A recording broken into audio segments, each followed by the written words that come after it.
Hi YouTube. Okay, so this is the topic is going to be, I'm a little nervous. The topic today is clinical depression and anxiety, and I might cover a few other things. This will be a lot easier for me to do because I know it personally. But today, not only am I going to explain some things, I'm actually going to demonstrate some things. Today, I'm going to drink an energy drink. Okay, when I drink one, I'm fine. But if I drink one more than one, I tend to have anxiety, which I'll go into that further. I'm sure a lot of you may some of you may have it, some of you may heard of it, some of you may not even know what it is. I'm gonna do that. I do not suggest you do this, especially if you have anxiety.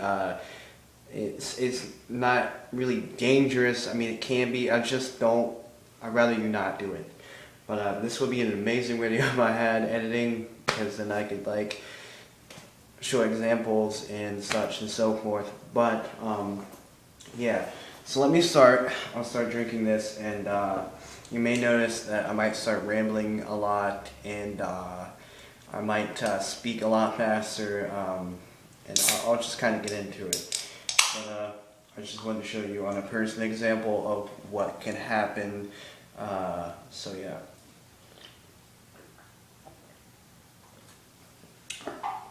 Alright. To start this, many of you probably wonder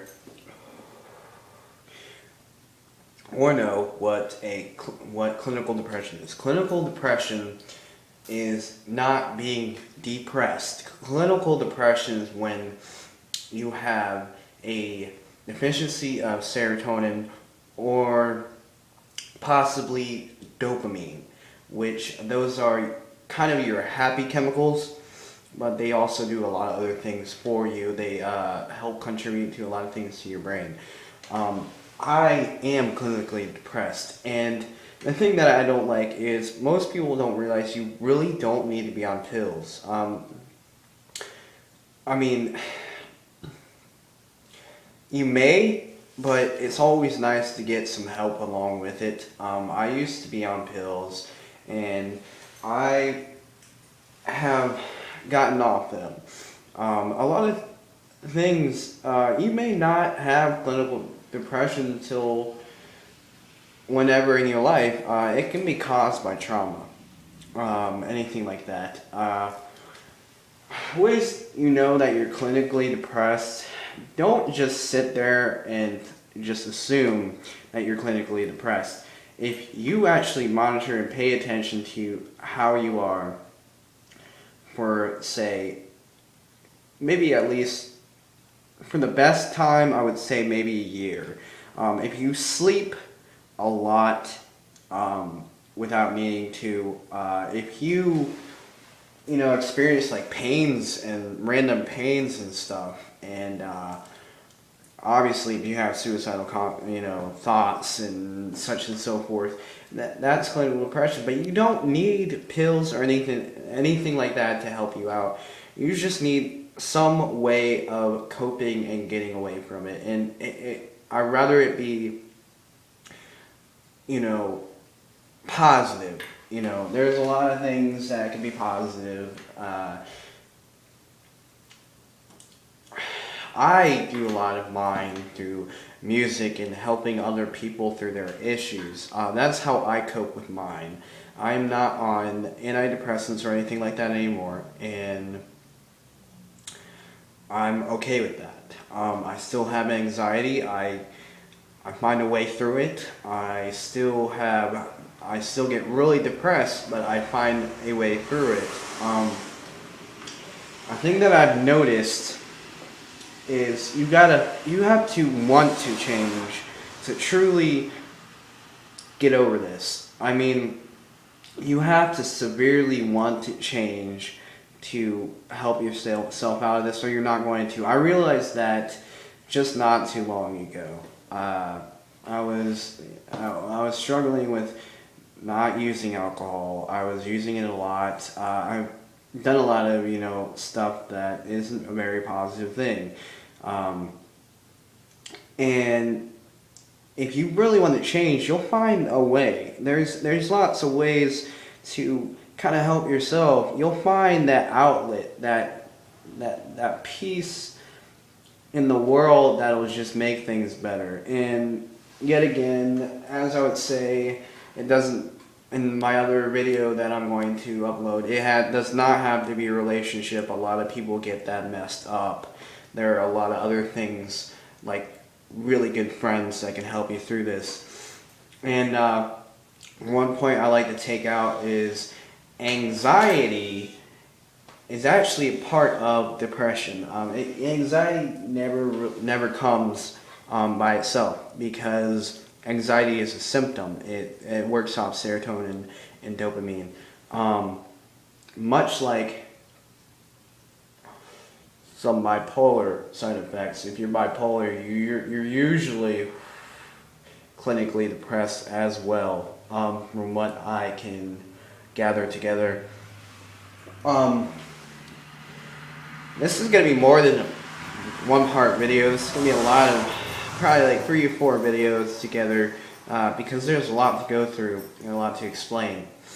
But even now I'm getting a little anxious. With anxiety, usually there's a couple parts to anxiety. As you notice, like, I know when I'm getting anxious or I'm having anxiety, I do this thing with my leg where I bounce it up and down constantly. Or I'm constantly fidgeting and I'm looking around constantly and I start saying words that I've already said all the time. Like, I want to say constantly all the time, because my mind runs, it just keeps going, and I trip over words all the time. Nervousness. Another piece of anxiety is hyperness. I've noticed that in myself. Usually before I have an actual anxiety attack, it'll go in steps. I'll get really excited, and then I'll get hyper, really hyper, and nervous. And that's when anxiety, and an anxiety attack comes in many forms. I've had 2, and there's only 2 that I know of because I've only experienced it personally. There's where I hyperventilate,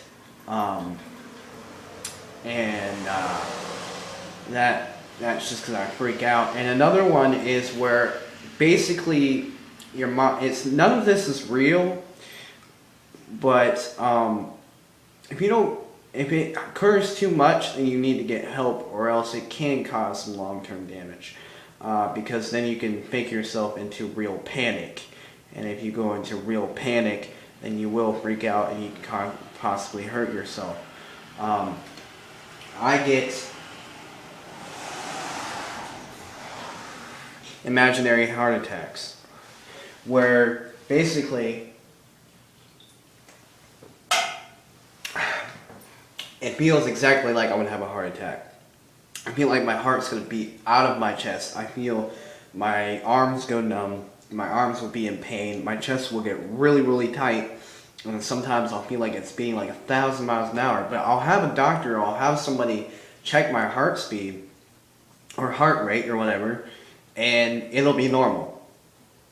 It's all in your head, but if you keep letting it go, if it happens very frequently, you can actually scare yourself too much, and then your heart really is going to race a lot. And if you keep doing that, it's just like having too many energy drinks, as I'm doing now. It will cause some damage on the long term. But there are ways around it. I mean, it's kind of hard. You got to train yourself very well to actually do this. But, you know, if you're very stubborn, like I was, you learn to find a way to calm yourself down. And the best way to do that is to keep yourself occupied. Get your mind off it as soon as you know it's going to start. The best way I do that is through music.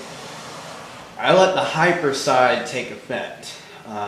What I do is I put on like some heavy music or something like that, and I let it flow through, and I just jam out and I just let it go, and I get my all my energy and whatever out of my system, and then I'm good. That is a very good way to get over an anxiety attack if you're very stubborn and you want to find a way to do it yourself. You find a way to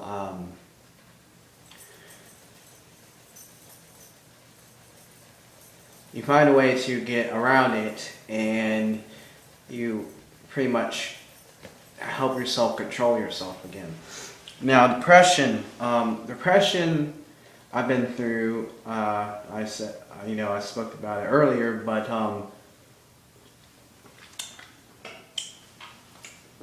you really need to watch yourself with depression. Depression is a very hard thing to get around. Like I said, make sure that there's something wrong before you go to a doctor or anything like that. Before you think that you're clinically depressed. When you're clinically depressed, you'll find out, because especially if you're severely clinically depressed, you'll find yourself never actually being happy. And you'll lose all ambition for everything. And you'll feel tired, and you sleep a long time, and your body aches, and obviously you'll go through suicidal thoughts. And really, the best way to really figure this out is just document and really take thought in everything. Pay attention to the little things and try to, help yourself or schedule yourself or put yourself in another environment or put yourself in a different situation before you start actually, diagnosing yourself. And a big part of it is time. Everybody's going to go through rough patches in life. Depression just does. You're not born really with well, that is debatable, but most likely, on average, you're not going to be born with depression. And basically, you just let time really take effect on that. If someone dies or something, obviously, don't jump to that conclusion. If you lose a friend, if it's relationships, don't call yourself clinically depressed unless you give it through time, and then you subtract the good things that are going on in your life. I mean, not the good things, the bad things. Subtract the bad things that are going on in your life and focus on the good things. And if the good things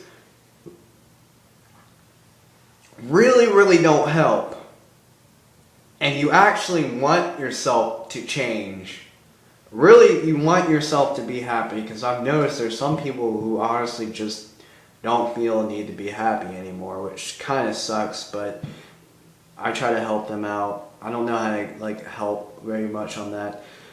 But if you seriously want yourself to change and you can't, no matter the happy situation, and you focus on that for at least 6 months, I'd prefer it to be a year. I mean, a year, a lot of things change in a year. If a year comes by and nothing changes, I would get yourself some help. Anyway, I'm going to post part 2 later. I'm going to continue drinking this. And thank you for watching. Part 2 is coming. Like, subscribe, comment, please. Alright. I love you all. You're all beautiful people. And part 2. See ya.